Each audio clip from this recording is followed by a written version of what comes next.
Above every horizon, there is more sky. Above every sky, there is more beyond what the eye can see. And beyond what we see, the Qur'an speaks of layers of heaven.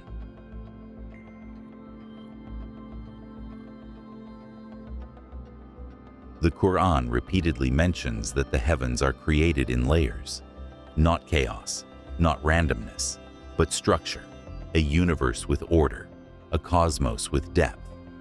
Yet today, the phrase seven heavens is often reduced to metaphor or dismissed as ancient language. But in the Islamic tradition, this language was never casual.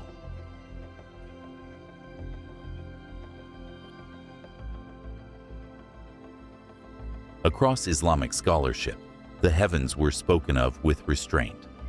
Scholars did not speculate about measurements they were not given. They reflected on meaning, not geometry.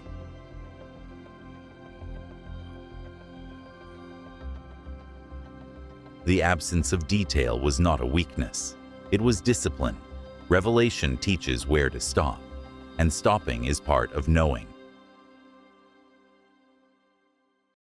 The seven heavens were spoken of with seriousness, with structure, with meaning, not as fantasy, but as a sacred architecture of creation.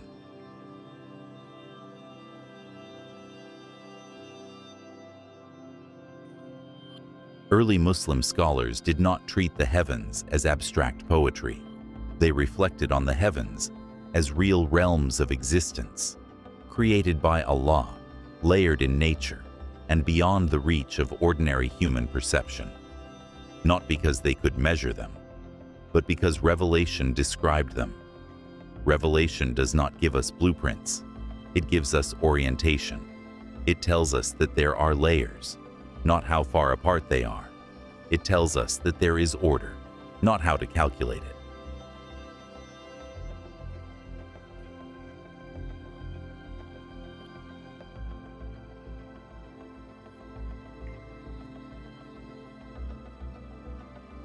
The Qur'an describes layers, protection, and adornment.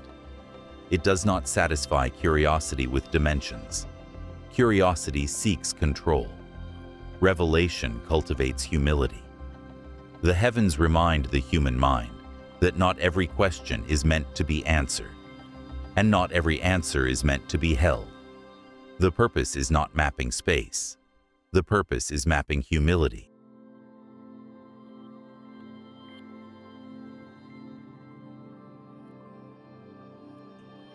The seven heavens remind humanity of limits. Limits of sight, limits of knowledge, limits of control. Above what you see, there is more. Above what you know, there is more. The language of layers trains the believer to accept depth without possession. Reality is not flat. There are levels of existence beyond sight, beyond calculation, beyond human reach. This does not deny what science measures. It places it within a wider horizon of meaning.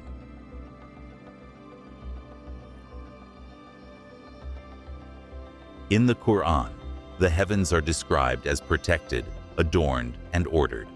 Protected because creation is not chaotic. Adorned because beauty is intentional. Ordered because the universe is not accidental.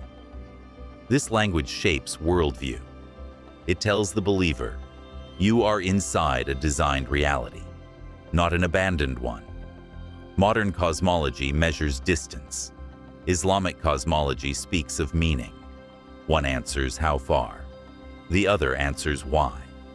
Distance tells you how far the stars are. It does not tell you why you were placed beneath them. One explains position in space. The other restores position in meaning. Without meaning, distance becomes emptiness. These are not enemies. They are different questions. Confusing them creates confusion in the mind and emptiness in the heart. To speak of the seven heavens is not to claim a scientific map.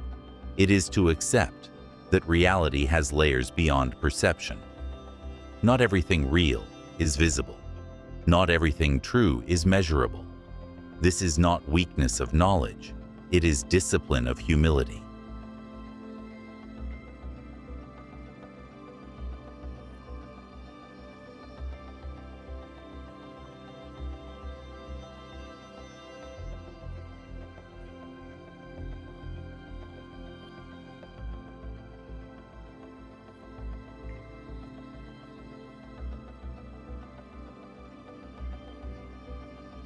When the Qur'an speaks of 7 heavens, it is not giving you a telescope, it is giving you your place. To accept layered heavens is to accept layered understanding.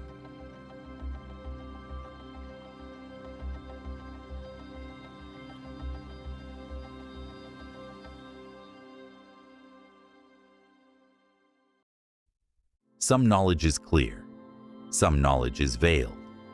The veil is not ignorance, it is protection from arrogance.